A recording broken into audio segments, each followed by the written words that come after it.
Well, good morning and welcome back. I'm so excited to welcome back my very first podcast guest. Natalie Johnson is back with us today from Home Begins with Love. The last time she joined us was actually December of 2025. And since then, she's had an exciting year of new opportunities, growing her brand, helping families simplify dinner, and navigating new seasons of motherhood. So today, I wanted to catch up on everything that's happened since we last talked. You've had, I think, a couple brand collaborations, or at least a couple brands that you've been working with, some meal planning, teaching kids how to cook, parenting teenagers, reimagining your basement, and what life really looks like when your spouse travels for work. And those are just a few of my favorite things that you talk about. If you've ever wondered how to make family meals less stressful while creating meaningful moments around the table, this conversation and Natalie's account is full of practical encouragement. Natalie, welcome back and thank you. Thank you for having me. This is so fun. Oh, good. I feel like I watch your account like every day and I'm like, what's she making? What are we prepping? What's going on? What are we learning in homeschool? Like, I feel you are honestly one of my favorite storytellers on Instagram, and I am so excited to talk with you today. Thank you so much. That actually is a huge compliment because everyone talks about how storytelling is like the big thing, and I can see that because it does pull you in. You're not just telling someone something; you're showing them and taking them on the journey. So Yes. I love that. Thank you. Oh, you're welcome. And I feel like authentic storytelling is even a better way to describe your account. I never feel like I'm being sold. If I'm being sold anything, it's I need to have a fully stocked Oh refrigerator. yeah. We don't have a basement in California, but I feel like I'm needing one now too. So let's talk about what has been going on since December of 2025. Like, what's been the biggest sort of change in your life or in your business? Oh gosh, so many things. Excuse me. Let's see. Well, we went through the cold season, now we're into the hot season, and that just naturally changes things with family, because we were skiing back then and now it's like summertime and I'm bringing food places and I'm feeding people at different times of the day. It's light outside, so that does change a lot for our family. I launched my website, Home Is with Love, and I started a kitchen log. So I actually started the kitchen log on Patreon only because at the time I didn't have a website and I wanted a place to put it. And then I found I was able to keep the momentum going. I do it every single night. And I'm a routine person though. So for me, like doing it and saying I'm going to do it every single day, that makes it not just part of my schedule, like it's a non-negotiable, just like posting on Instagram. I do it every Right. day because I've said to myself, or I've told myself, it's something I'm going to do and prioritize. So then I switched over. My husband helps me make a website, and we actually already have plans to like hire someone to make the website better. But I've always said progress over perfection. Like you got to start something sometimes and then realize, okay, yes, it's going to work. Let's invest our more money or more time or more energy into that project. So the kitchen log basically it documents something that people were asking for on Instagram or on all of my social media, saying, I understand to cook the protein, or I understand to like have this stocked or to do this, but then how are you using it? Like, take me on the journey. And I've tried to do that in reels and in carousels often, and I think it is successful that way, but it's even better to see it in real time as I'm doing it. So it's not a blog so much as a kitchen log because it's like a captain's log. I'm documenting exactly what we did, breakfast, lunch, dinner, snacks throughout every single day of the week. And then it shows, I had this left over from this protein, and then I cooked it in this way. I try to put recipes in there. And I think it fits that need that I wasn't really able to communicate in a 90-second reel. Yeah. So that brings me to an interesting question. What's your most frequent DM or your most frequent question that you get? Because I'm always curious, like, I know what I'm wondering about, but what are other people asking you to? Um, it really depends on what I'm posting about. Probably more recently. More recently, a lot of people have been asking about my workout routine. Oh, Which I don't really talk much about any of that. It's funny. I've never. I was just telling my husband I've never commented on someone like the way they look. I don't know, like unless they've asked for it. It's not mean things. It's very complimentary and friendly. They want to know what I'm doing, but it's like I'm not the go-to person for like makeup or skincare. I feel like I'm letting them down when I say, "Here's the three things I buy at the drugstore." right. Um, but people, in terms of food, a lot of people ask me about like how to keep things safe and how long I keep things in my fridge because they've noticed in my kitchen log, I'm fine with chicken 4 days out because I know when I cooked it, I know how I cooked it, I know how I stored it.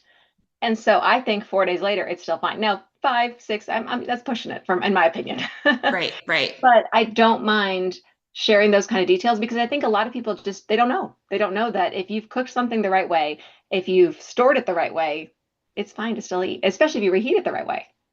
Well, and I think too, like I'm an expiration date panic person. Like Oh, me too. I do not eat food past the expiration date. And if it's like bumping up and maybe it's like milk or dairy, I'm like, it's a no, right? Yeah. But I thought it was very interesting. I saw you the other day put a thermometer. Did you put it in your cooler? Yes. Okay, Yes. so talk about that because I was like, tell me about that. Is that something I should be worried about? Well, here's the thing. Let me paint a picture. Let's say you pack your cooler. And in my opinion, there's a right way to pack a cooler. You want to put a big cooler, like an ice pack in there, and then you want to layer food with coolers, with ice packs, because you don't want all the coldness just to be in one. Think about your refrigerator. It's constantly circulating cold air. And so you want to circulate that cold air around your food. And if you put a thermometer in there, when you get home, you will know if your food is still good to save. You know what I mean? Imagine you brought a bunch of cheese sticks to the park and maybe some squeeze yogurts. I think you can guess a little bit about an apple slice, but I'm not going to guess with a squeeze yogurt. Right. I want to know if it was the right temp or if we're just going to pitch it because it got too warm sitting in the sun. So to Yeah. me, like you throw a refrigerator thermometer, you're going to know. Yeah. So it's more like food safety, but also reducing food waste, which I Yes. think is important with a big family or Oh, any yeah. family, really. Like groceries are expensive, those Yeah. cheese sticks. It's so interesting because I'm always telling my kids like the prepackaged food is so much more expensive than like buying, in bulk and then sort of packaging it yourself. But things like cheese sticks and squeeze yogurts, like we're not going to make that ourselves, right? Like I can't break down cheese sticks and squeeze yogurt. I But mean, I guess you could, but I'm not. right, right. I feel like there's other people who do that much better than I Yes. could. Yes. So let's talk about some exciting opportunities lately. And these are the ones that I've observed. So all Yeah. recipes Hmm. and then Tom's, right? And Hmm. then did the avocado salsa, did they send you something? Let's They talk sent me about some those. free product. I'd say my biggest the all recipes. I really wasn't part of that. She made that recipe and then tagged me. So, Wow.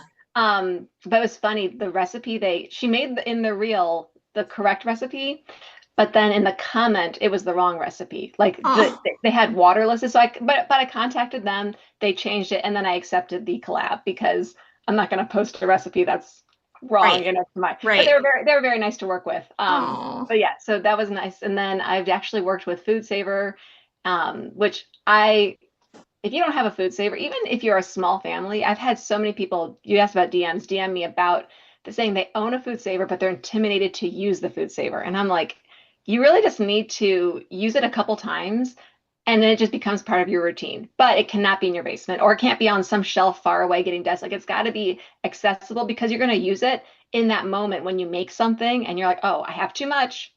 Put it in the food saver, put it in your freezer.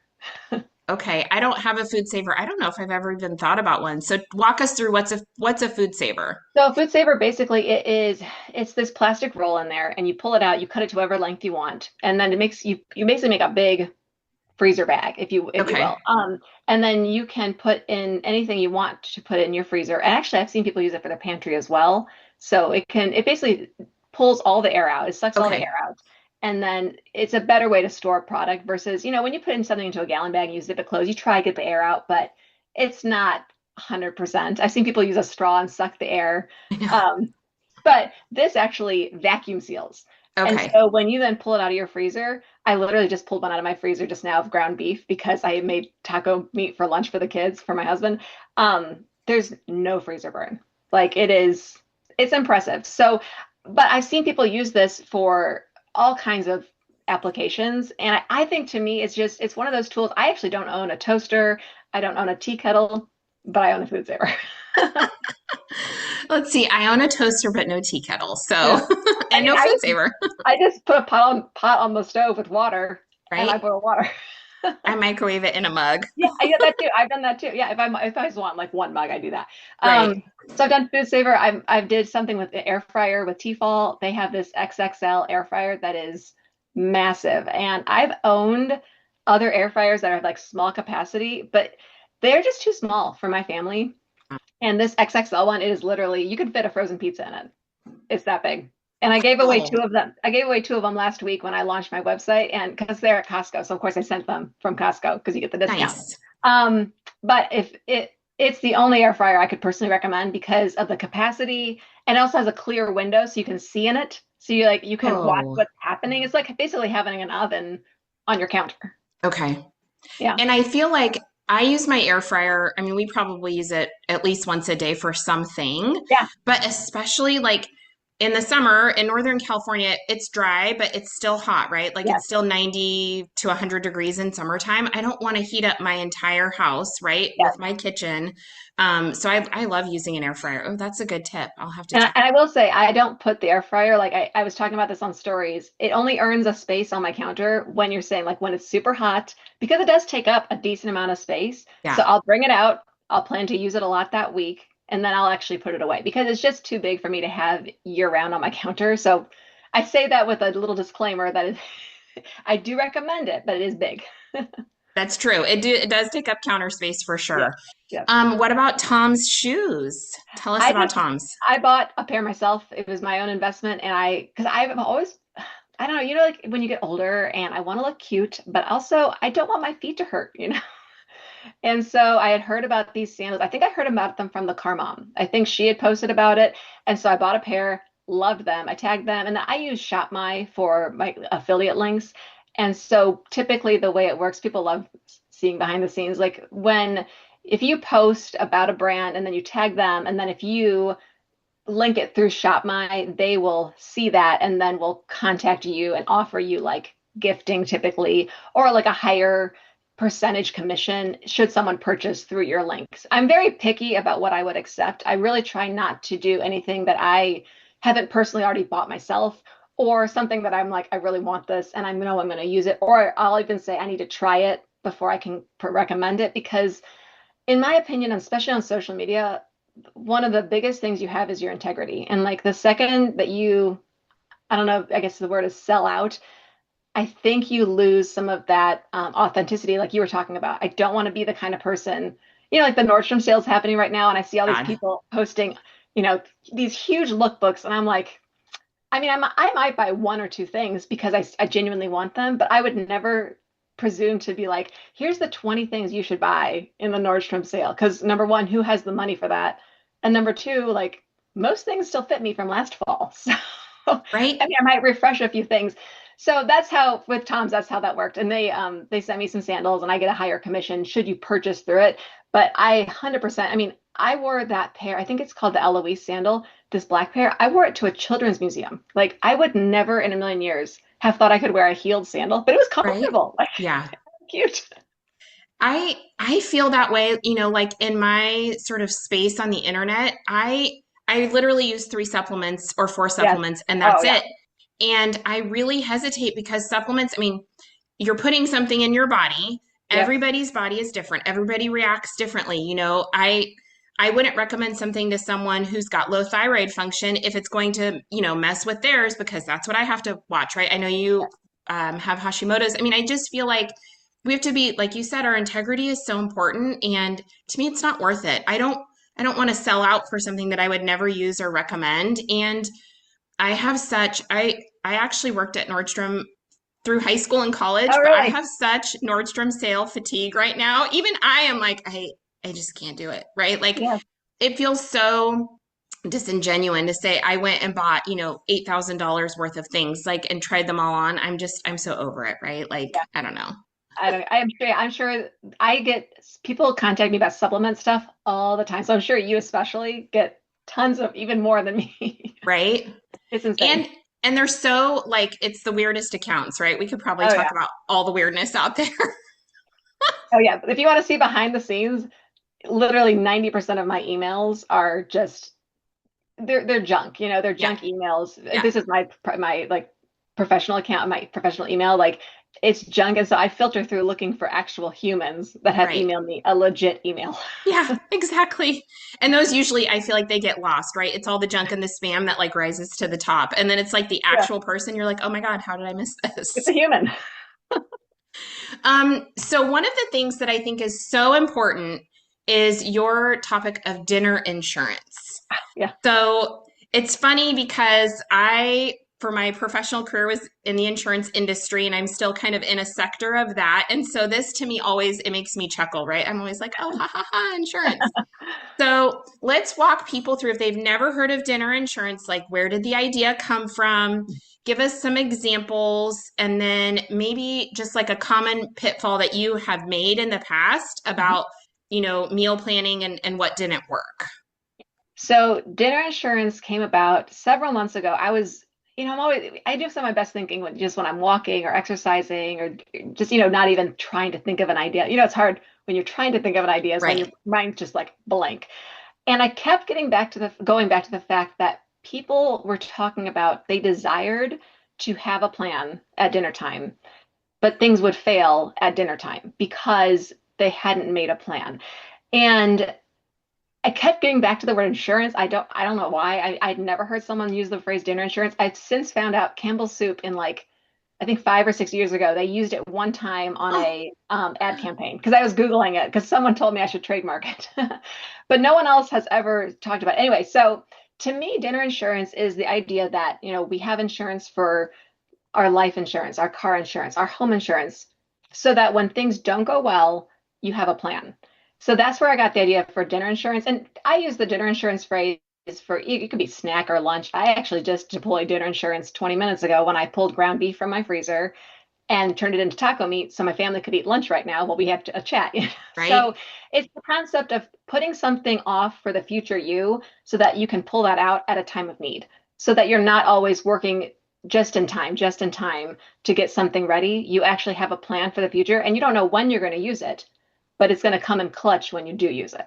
So one of my favorite dinner insurances for my family is meatloaf because number one, my whole family likes the meatloaf. The best dinner insurance policy is something your whole family's going to like. If you don't Right. all like meatloaf, it's not for you.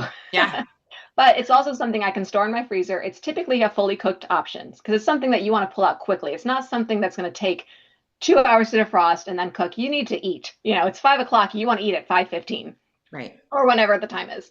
And then I like to show how to actually cook it from frozen instead of thinking you have to defrost it. Because oftentimes, again, insurance is for the emergency. It's for when things have happened and you need to be able to execute something quickly. So I've done some proteins, I've done some frozen sides I like to do, but I actually rely on dinner insurance probably at least twice a week, whether it's lunches or dinners, because I've already planned that into my routine. You go shopping at Costco on a weekend, the fresh protein, like we talked about, if I grill chicken on Monday, I'm not probably going to eat it on Saturday. So like I need something I can pull out on Saturday before I go back to Costco on Sunday or Monday. And so I don't want to be running off to the grocery store on an emergency situation because I can fall back on the insurance policy that I've prepared. I loved that I think you shared a story, and we'll talk about your little vacation that you took and all the cooking. Um, when you came back from your trip, I think you used your dinner I insurance did. that night, right? So Yep. can you share with everyone how that worked Oh out? my gosh. We went to Charleston, we drove back, and we live in Cincinnati, Ohio area, and 12, 13-hour driving day. We got a flat tire like 9 minutes from our house. Thankfully, my parents lived nearby, so they came and picked up myself and the children. My husband stayed back to get the tire repaired. We came home. Everyone's hangry. I found some frozen bagels in the freezer, got those warmed up for the kids because they'd had like a 4 p.m. Chick-fil-A road stop visit, so they weren't starving. But then by the time my husband got home, we were both starving. So I did the meatloaf. I pulled meatloaf out of the freezer. I pulled frozen vegetables out of the freezer, and I pulled some frozen potatoes. And we were feasting within 15 minutes because we got the dinner insurance policy. Yep. I think, like we recently drove to San Diego, which can be an 8-ish hour car ride Hmm. for us. And, it's funny, my daughter is also a teenage driver now, so she kind of drove the last leg home. And first of all, I was like, I can't even believe this is happening, but this is amazing because we have three drivers. Yes. But then, you land home and you have no food, right? And so you're either doing a grocery order, but everyone wants to eat real food because you've been having like Chomps and Pringles the whole Yeah. ride. And so I was thinking, having something like a meatloaf or whatever that is for your family is great when you come back actually from a vacation because you don't have food in your house, right? Because you didn't want it to rot. I think that's so smart.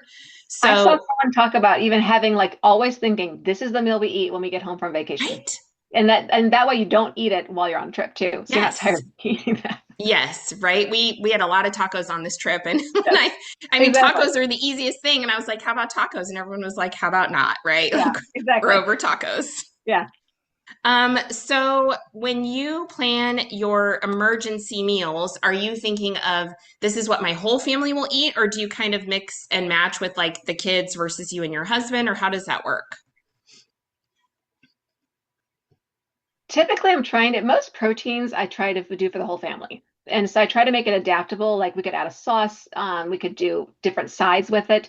But most proteins are going to be the whole family because I keep it so adaptable.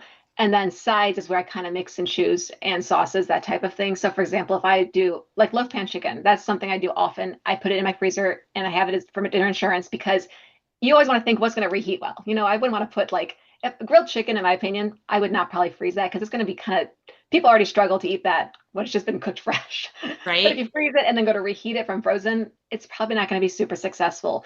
So loaf pan chicken has lots of juices. It's going to be really easy to reheat. And I can serve that plain to a kiddo who just wants like the plain chicken. But then those of us who want to do like if I do a Mediterranean, we could have, some hummus on the side and maybe some olives and a little bit of red onion along with all of that. So it makes it adaptable, but like we're all eating the same concept of a meal, if that makes sense. Does. I think again, it's just having those things on hand so you don't either make decisions where you're just eating a bunch of crackers and salami and Mhm. cheese while you figure out what you want to eat, Yeah. or you run to the grocery store and you just grab whatever's available and you spend $56 on, a couple of things. I think this is super smart. How Thank you. often do you go to Costco? Is it once a week? I go weekly. I go weekly to Costco. And then I get Walmart delivered. So I have Okay. Walmart delivery. And then we have Kroger. I don't know if that's a grocery store where you guys are, Mm-mm. but they have a delivery option for like that you pay for. But if you choose like a 9 p.m. or a 6 a.m. delivery, it's like 95 cents. Oh, So I'll get delivery from there about once a month to stock up on things that I can't get at either Walmart or Costco. right. And then of course Trader Joe's when they have your Yes. ice cream. When I'm it's like it's just far enough from my house that I don't go there often. But like if I have a doctor's appointment over there or if we're going somewhere, I'm like, oh, let's hit up Trader Joe's. I live, there are probably five Trader Joe's within Oh, 10 minutes. I know. I'm so jealous. I can walk to one from work. Like I can Wow. literally walk to one. And so my Trader Joe's is probably your Costco, right? Yeah. I'm gonna leave there and go this morning. Well, they have to me, Trader Joe's is like they are so different than a regular grocery because they have such great pricing and quality. Like their dairy-free chocolate is hands down the best flavor and the price you just can't beat it. So I stock up. Like every time I go to Trader Joe's and I buy the chocolate, without fail, the checkout person's like, "Oh, I see we're stocking up today," and I'm like, "Yeah, it'll last us like 2 weeks." Right? Let's chat about your vacation meal series. Sure. So is this something that you did just for this trip, or do you always take vacations this way? Kind of walk people through what that looks like in case they didn't follow along on Instagram. Sure. It depends on where we're going and what we're doing, but my family, I mean, we pretty much always drive just because there's seven of us. It's financially hard to fly somewhere with Ah, seven people.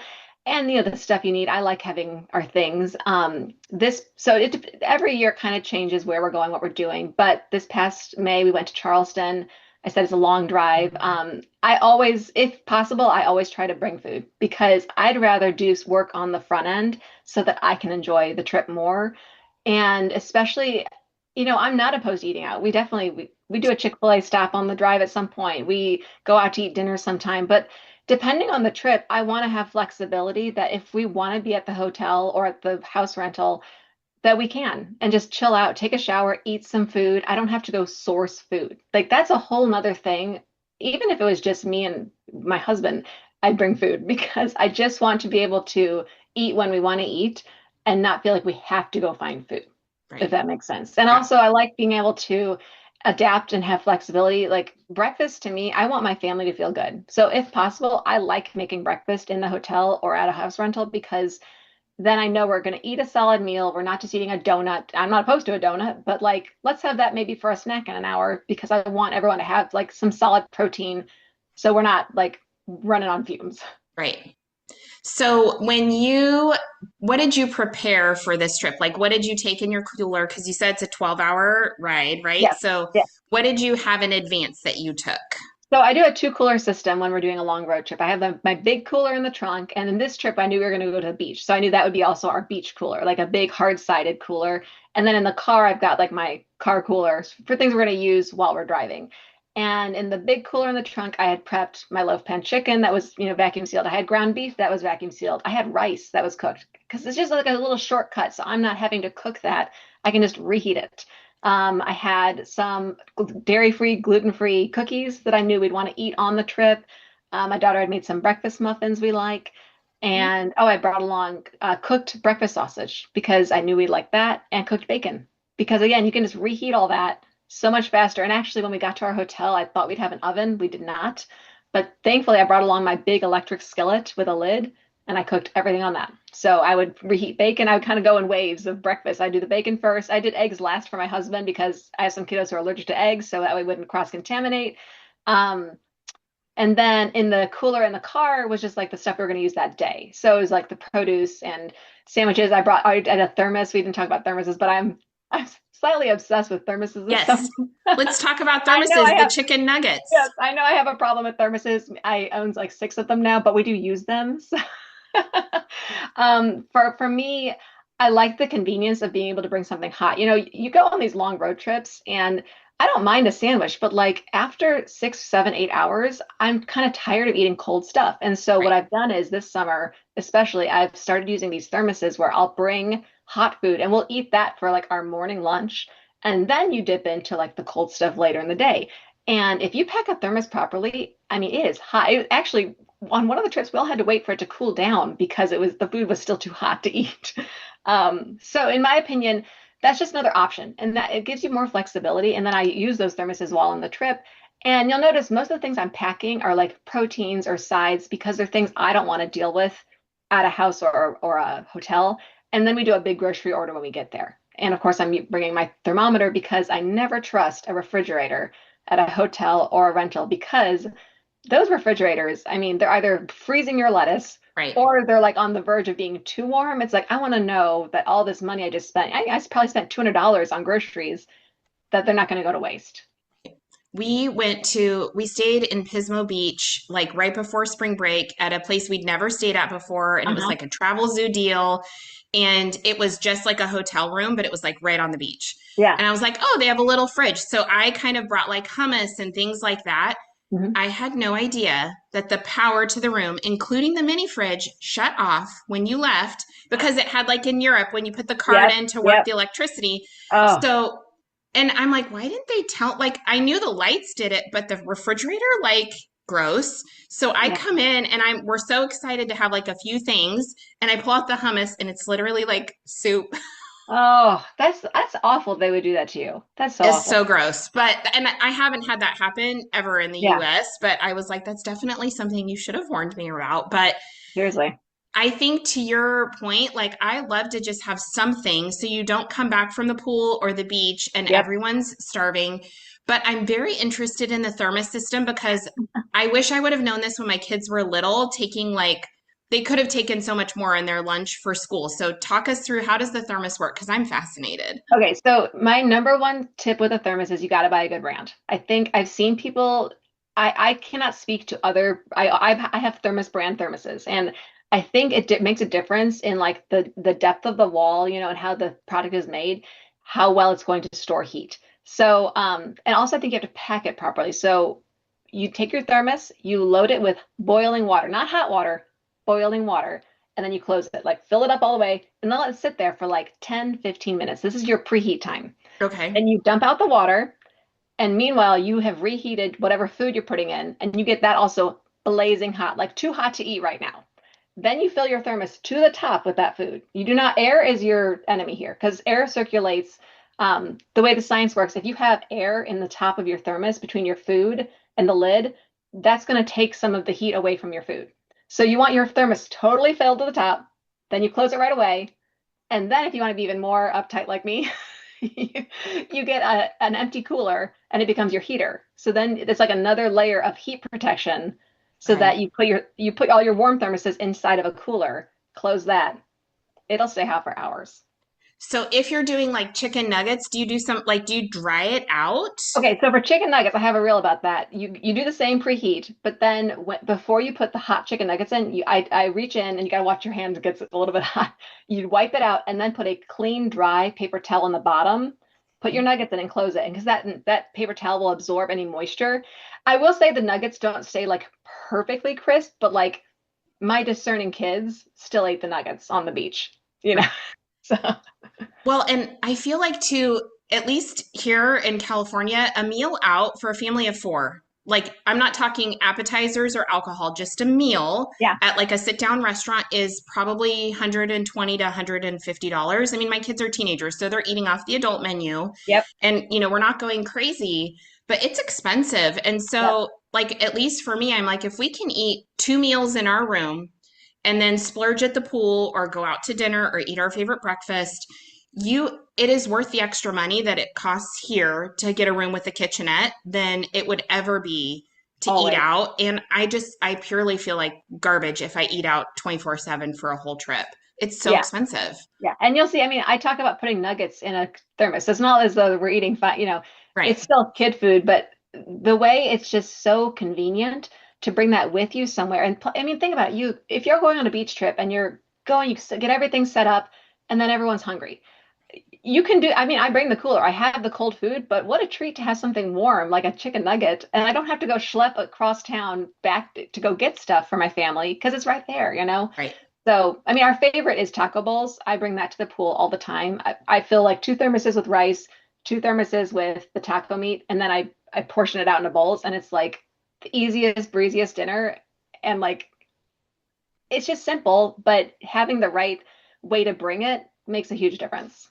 Well, and especially if that's what they would order anyway. If they're going to go and Yeah, get chicken nuggets, you might as well eat your chicken nuggets that you prefer, right? And sure. however you do that. I think it's super smart. I love it. And again, these are those practical things. They're so relatable that I Mhm. think you just bring to the table very effortlessly and you're like, I could totally do that. It's I think like what they call like you're either creating like that curiosity loop or that mirror, right? Where people Mhm. are seeing themselves in you. Yeah. Maybe not. I definitely learned a lot about a thermos today, which I'm like, I don't even know if I own a thermos, but now I just feel very compelled. I think it would work well for my lunches at work for Oh, sure. it would work really well. My husband likes it. So let's talk about raising kids who can cook. Okay. So when my kids were very little, they loved to be in the kitchen and I actually never baby proofed my entire house. I was just like, well, Mhm. I just won't put the knives where they can reach them, right? But Yeah. everything else, I feel like you have, at least for my kids, I had to teach them how to sort of navigate in the kitchen and they love to cook. But I think you're taking this to another level with like raising kids who can cook, right? So you're in the kitchen now, but is your goal that maybe someday you're not in the kitchen and they're cooking alone? Or walk us through how this is going to work. I have a phrase that somehow I landed on saying I'm not trying to raise a chef, Yes. but I'm trying to dot dot dot. And I think that resonated with people because oftentimes we think we have to look at we want this big end goal. And I'm like, I just want my kids to be functioning adults. Like when they leave home, I want them to know how to do laundry. I want them to know how to properly clean a bathroom. And I want them to be able to feed themselves without having to go to Chipotle every day. Right. So I've been trying to show how I do that, and the biggest way is just letting them be in the kitchen, but also making things they want to make. So I like my son a couple weeks ago, he wanted to make chip wheelies. We call them chip wheelies. Basically it's like an ice cream sandwich made out of chocolate chip cookies. Got it. And but think about it, you learn so much when you make a cookie recipe, you make homemade ice cream, you have to like put it together the right way. There's a lot of steps to that and involve, especially with baking, because you have to have the right ratios of things. And then my daughter, my teen, she likes to make lunches because people have seen my teen making food and they're like, well, my son, he doesn't want to cook anything. I said, well, I'd be curious to know what is his favorite food. What's like maybe you could try and make homemade Cheetos. Why not? Like it probably won't work, but you could try. Yeah. And it's going to get them in the kitchen and it's going to have them have a positive experience associated with the process of cooking. And I get it. There are times when I'm like, I don't want someone bothering me in the kitchen. Like, I just need to get dinner on the table. That is obviously not the time to like try and go on a culinary adventure with your 13-year-old son. So you have to pick and choose the right time. I do think summertime probably is more approachable for some families because they might have a little more time at home, or maybe it's like during the day when it's not like 5 p.m. we need to get dinner on the table. Um, but I think it could be fun too to say like, what's a dinner you'd love to make? And like, let's get the ingredients and let's cook it. I think it can be as simple as that. It doesn't have to be, some chip wheelie thing. It could just be like, what's a dinner you like? Maybe you want to recreate kava or chipotle at home and like go do it together. Also, I find with my kids too, it's a way to maybe get them to branch out into something that Yes. maybe they've been wanting to try. Like, at restaurants, I try to encourage them, like, let's order one thing that you haven't tried before, one thing you're curious about, right? I want to build up that like curiosity around food so that they know how to order in a restaurant. They're not afraid to try something new. But I think the same translates into the kitchen. I don't want my kids to be afraid to cook because it might flop. Like, not every meal I make is great. Sometimes it flops, right? Sometimes it Yeah. doesn't work out, but that's how you're learning, right? At that point, it's so funny because I love to cook, but I hate to bake. And it's probably the reason why you might love to bake because I hate the precision. I do love baking. Yeah. It's my sister is an engineer and my son was like, has she always liked math? And she was like, always, my whole Mhm. life, right? Yeah. And I'm like, I could live without math forever. That's funny. But I do think that, finding what they want to do, whether it's baking or cooking or trying the Cheetos. Now, do you guys cook as part of homeschool too, or is this just cooking just to cook? It's just really, I mean, everything I don't think I've ever made something for Instagram that we weren't actually just live doing. I've never gone out of my way and thought, I'm going to cook this because it's going to look really good on Instagram. Like Right. everything I cook is because we're actually Eating doing dinner. it. Because I think people don't understand, like, I have seven, well, six, my husband's at work during the day, but there's six of us home literally the whole day eating snacks and lunches. I mean, that's just a lot of food is being turned over in my kitchen. You'll see it in the kitchen log. Like I'm constantly making, cooking, prepping, doing food. Like it's part of life. And do your kids like, do they ever want to eat out? Are they like, I don't want another frozen meatloaf, like I want to eat out tonight? Like, how does that work? Um, no, they're not. It's funny. They're not. And actually just last night I was talking about this on stories. We had gone to our parish festival and it started raining, so we did end up eating there. And so on the way home, we actually picked up Chick-fil-A and Cava, and it was this whole 45-minute adventure because it takes time to do all that and like it was fun. So we do eat out sometimes, and we get takeout, and there's a local restaurant we like to go to called Silver Spring House, and it's like a fun vibe outside. So we do go out to eat, but my kids don't really, they might say, I want you to make this, like something Right. they'll make at least once a week. They're like, can we make focaccia pizza? Like I'm like, it's been 3 days. So they will make requests for certain meals. But I think because we eat so much at home, I'm constantly turning over things. So it's not as though, I know some families, a lot of them just eat dinners at home. And so maybe they get into like a rut of eating the same 5 or 6 dinners. But I think since we're eating so much at home, that doesn't really happen in our household, if that makes sense. It does. What's the fastest you've ever made that focaccia pizza? Because I watch that and Oh, I'm like, oh, God, that looks so good. I don't have that kind of time in my life. 4 hours. 4 hours is my fastest. You can do it in four Okay. hours. And I filmed it and posted it. I'm trying to make a gluten-free version right now. Oh, I please do. have, I know, I've tried a couple variations with like xanthan gum. It's just not, kind of like I said, I don't want to put something out there unless I Yeah. can really put my stamp of approval behind it. So it's not there yet, but I think I'm close. And I love your After Dark series. Like, but then I'm always like, she eats this late at night and then she gets up and works out. I mean, like, what does that look like? I mean, I'm with you. Like, you're not filming the After Dark series at 3 o'clock in the afternoon pretending No. it's nighttime. That is like you literally after Yeah. dark, like Yep. filming something. So walk us through, how did that happen? It was just an idea I had like several months ago, and I on a whim filmed it, and it was really fun because I don't have a lot of opportunity, shockingly, to like talk to camera in one take because there's so much happening in my kitchen all the time. Like all these food content creators who don't have kids around them all the I mean, Gosh. I'm so jealous because they could probably just take their time. Like it's sometimes if I'm doing talk to camera during the day, I get like one shot because someone's probably going to come bother me, you know. um, but the After Dark series started, and then I filmed one, and people liked it. So I just anytime I make a snack and it's late and it's dark, I film it. And I actually some of them have not made it to the Instagram because they didn't turn out very good. I like getting creative, you know. Um, but it's been fun. I often do have a snack, typically not quite as late right now because it doesn't get dark here till like 9:30. So I Right. haven't been able to film those till like much later at night. Wintertime, I can do it at like 7 p.m. Yesterday I was filming a reel and I was like doing shrimp. And if people saw the whole, because I just hit record and then I edit it out, right? Yes. So my daughter's walking through Oh one yeah. segment, my husband's talking to me in another, my dog is barking, the cat is like it, the commotion, and then you're like 1 second clips. All I need is 11 seconds, right? But it's like a 6 minute whole recording that you Yes. had to chop up, right? It's funny. If I showed what really happened, people would be like, how do you function? Like, it's so much going on. I've often thought I should do like a bloopers series. I've been toying with that idea because there's just so much. One time I was piping something, and you can hear my 3-year-old say, "Oh, mommy, what you frosting?" Oh, that's adorable. Yeah. But I do think it's like those moments where you're like, at least my reels, it's the things that I spent the least amount of time on that I was like, I'm with you. I got to post every day, be consistent, Yep. whatever. Yeah. And it's something you just throw out there and then you're like, oh my God, that did so well. How could I recreate it? And then you have 400 views, right? Yeah. Like, You never can. It's like that secret sauce. It's like it had to come together in that perfect moment, and right? that's why you do every day. You put in the reps. Yep, yep.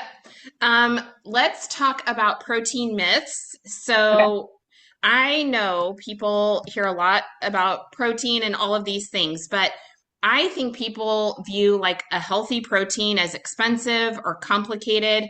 Like, what are your favorite shortcuts around protein? So let's do like beef and chicken. What are your favorite shortcuts? Well, that's a great question. So for beef, I mean, ground beef is going to be your cheapest. You can't beat the price. But after that, I always try to look at what could I get for a quantity that could be used in different ways. So, for example, I love to grill flank steak.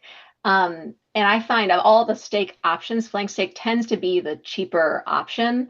And again, my family all likes flank steak. No protein. However, the price, if your family's not going to eat it Yeah, willingly, it's not worth it right. because it's not worth spending that money and then having that battle. So I like to buy flank steak because I know my family will eat it. I can get a lot of it. Again, there's 7 of us for the price per pound. And then probably chuck roast would be my other beef option because again, I can get a lot of it. I can cook it and then I can use that in a lot of different ways. Some of my kids like just the plain cooked chuck roast. It's falling apart. It's really juicy and salty. And then I like to do a barbacoa. I posted that last week, another one of those last week. You can just do so much with a chuck roast. So those would probably be my top beef options. And then for chicken, chicken breasts, chicken thighs. I love to do a loaf pan chicken because I think it is quick and you get it's really foolproof. You're like layering it, you're cooking it, you're slicing it. You're not temperature probing on the grill. I think grilling, I've been talking more about grilling because people have asked me, but I am not a grill master. I say I'm just a girl who grills, but Yep. I've been doing it, for many, many years. And I've kind of figured out the ways my family likes to eat it. Thankfully, I don't have a lot of picky protein eaters. I know some people are like, I don't like chicken thighs or I don't like chicken breast. While I do have some more selective eaters, I can normally make it so that they'll eat it in whatever capacity of chicken I'm making. It's Um, funny with the grill. Like, I used to be so intimidated. I never used it. And then yeah. we put in a pool, and I was like, well, I have to make these kids something while I'm watching them swim. So I Yes. better figure out this whole barbecue thing. And the first thing I did, Trader Joe's has like a spatchcock chicken. Yeah. And I was like, oh, I'm gonna try that. And my husband was like, have you ever made a whole chicken? I was like, no, never. So, but I did it like on the grill and it like dripped through onto the potato. I mean, it was fabulous. And just the other day, my husband was like, when are you gonna make that again? And I was like, I don't know, it's too much work. But but I do think with the grill, just like with the kitchen, you've just got to try it, right? And as long as it's not raw, Hmm. I mean, there will be some flops or make burgers, whatever you're comfortable with. But I do Yeah, think, again, in the summer, it's so nice to kind of have those mix and match sort of options. I'm with you. definitely. Okay, let's see. Let's talk about reimagining that basement of yours. So, like I said, no basement here, but envious of all that space. It I looks know, I know. massive. It's huge. And I when we moved in, it's all, they're all excuses, but we dump things down there. You'd clean a little area and then feel good about it, and then more things get dumped down there because it's where things go to die, it's your Monica closet. And I feel like I'm at a place where I can, backstory, it's a huge basement and we just have stuff, we have stuff down there, and I want it to be more functional for my family. I want to have a nicer, we do exercise down there, but it's not the way I would like it to be organized. And then we have like a workbench area. I'd love to make that nicer for my husband, for me, so we can easily find things. And then since it's unfinished, I don't have the money to make it finished right now. So I've thought, let's embrace that it's unfinished. It's a cement floor. My kids can rollerblade down there. That we have spent some time clearing out just even a little space, and they're already just making this little loop with rollerblades because it's in the, you said it's hot. It's very hot where we are too, and no one wants to be outside rollerblading in 100-degree weather. Right. So they're just having the best time rollerblading down there during the day or even at nighttime, like after dinner. So I can see it. I can see what it can, the potential. I'm just not, it's like right now we're in the slog of decluttering, getting rid of stuff, and you got to make those decisions like, oh, are we actually going to ever use this? Are we not? It's like every single item you have to go through that. I feel like too, it has like this potential. Yeah. And, you know, when I think about like my daughter, is going to be a senior in high school, Mhm. and then pretty soon she won't be living at home. And she's like, are you going to turn my room into like a gym? Like, and I'm like, no, it'll still be your bedroom. But that basement, that has a lot of potential, It even does. when your kids grow up. So, Yeah. let's talk about you have 5 children, and Yes. what are their ages? Well, my 3-year-old's she's gonna be 4 next week, so I think she's Oh. 4. And then a 7-year-old son, 11 daughter, 13 boy, 16 girl. Okay. My son is going into 8th grade, and Yep. so we're not as many kids, but in similar Yeah. age ranges. Yeah. What's it like having a teenage driver and an almost 4-year-old? Like, what's that span? Well, I've said this on Instagram. I would rather potty train 100 toddlers than teach someone to drive because it's not that she's a great driver. It's not that. It's my anxiety. I am clenched the whole time we are on the road. And of course, my husband does drive with her, but she's with me Yeah. 90% of the time. So it makes sense that she gets her reps in driving when we are as a family. So we're doing it, but it is a big mental sacrifice for me to just get over it and be like, okay, we're gonna do it. So I would say it's been fun. I really think that having a wide span keeps our family young because we're still going to playgrounds, we still go and do those kinds of things, which I don't think I would do with like a 16 and Teenagers. 13-year-old. Yeah. Yeah. We go to the pool, and so they get to splash around with the little kids because because we have the little kids, and it's fun. It definitely doesn't come without its challenges. I mean, even last night we were at that church festival, and the 3, 4-year-old, she was sweaty, she was hot, and she was done. I think we would have stayed longer even though it was raining, but it would not have been fun because she was losing her mind. So it was time to abort and go get that Chick-fil-A and Cava. And, there will be a season when we don't have to do that, but sometimes you got to go with like what the neediest person needs. What would you say with the span of kids that you have, what's the parenting challenge that surprised you the most this year? Oh, that's a good question. The parenting challenge. It probably would be do with homeschooling, just because for me, I have to have the time to put in with the younger kids because I'm actually teaching a lot more with younger children who can't read yet and write. And then the older kids, it is figuring out what they're doing. So I'm always sourcing and figuring out the right the right like curriculum for a kid and what they need next. And we do year-round schooling, so we're schooling right now. I, it's just figuring that out. Like especially when you have older kids. So my 16-year-old, she's doing pre-calculus, and I had to figure out like we had just finished. There's something called Saxon Math, and we just finished their advanced mathematics book. And then you're like, okay, what is next then? Because I wanted to make sure she was lined up because I'd love her to take an in-person calc class next year at our local UC campus has a local option. And so it's like figuring out what that's going to be and like where you want to put your money. I have to pay for it. So like, what do I want to do for money for finding that thing for her? So it's just such a disconnect because since I'm literally teaching the alphabet to one kid and then finding pre-calculus for another kid. All while doing all of your other life Yes, things and all yes, the cooking and the planning and the mental load list that I think yes. all of us carry, right? Oh yeah. What do you think you're looking most forward to in your next season of family life? So, what's something maybe that you guys are really looking forward to? I would love to do more travel. We did a lot of travel to family when we were younger, a younger family. It was always to go visit family, but just in the last couple of years, we've started doing more like just our core family trips, and those are really fun. I really like. And you could probably guess by my personality, I love the planning and the executing and organizing, and I love being in charge of that. And my husband's just great to go along with the journey.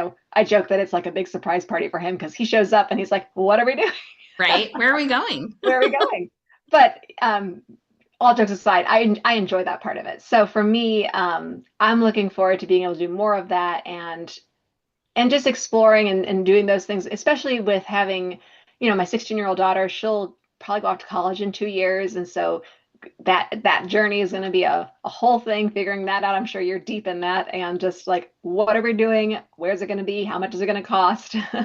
Ah, we recently went, when we were in San Diego, we went to Balboa Park and they Yeah. had this museum called the Museum of Us. And it was the first time that my son just kind of started wandering around the museum by himself. And it was actually a very cool museum.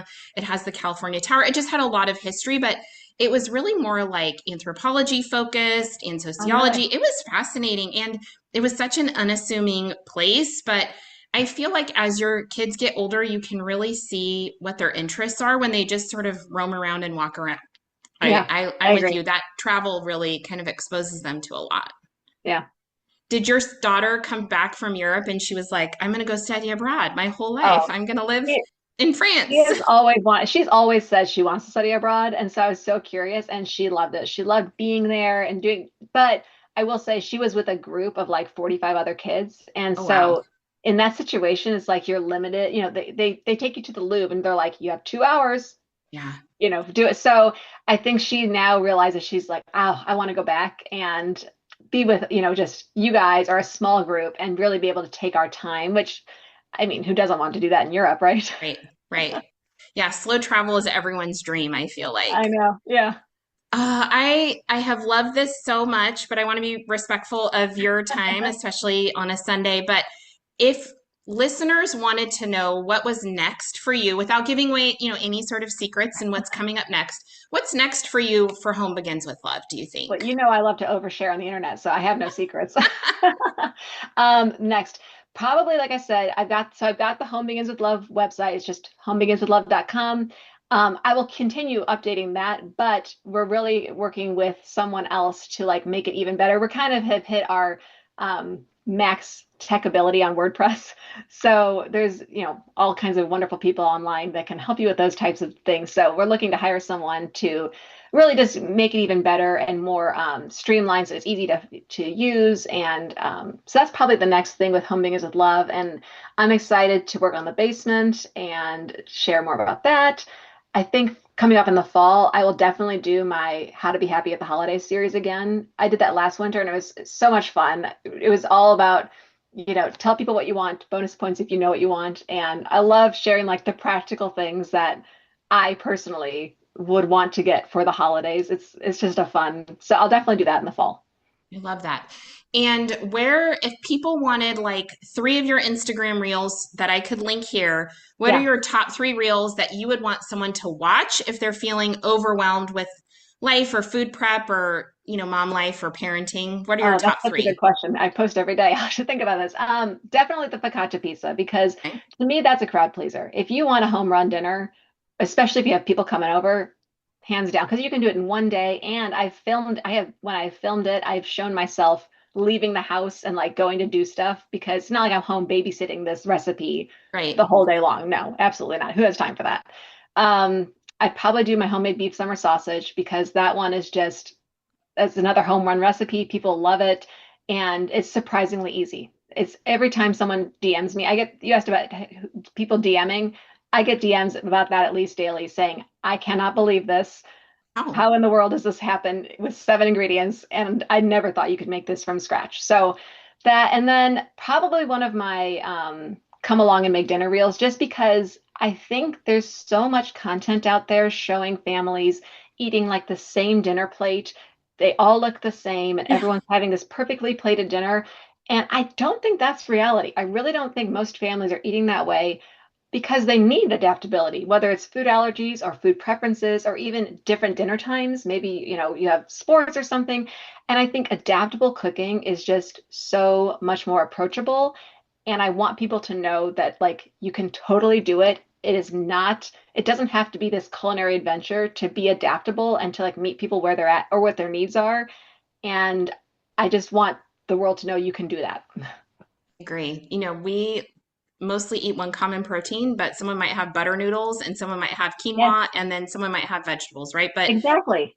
and I think with that adaptability, like you hit the nail on the head, I don't think everybody eats perfectly plated salmon and broccoli. Like No. there's one person in my family who would eat that, and it's actually my son, right? So, Yeah. but I do think when you have that adaptability, you have a lot more options and it's less stressful. Yes, it's so much less stressful. I spent years with one of my kiddos in feeding therapy, and it was really hard to go eat at someone else's house because I would feel like they were judging me, because I was not giving them the exact food everyone was eating.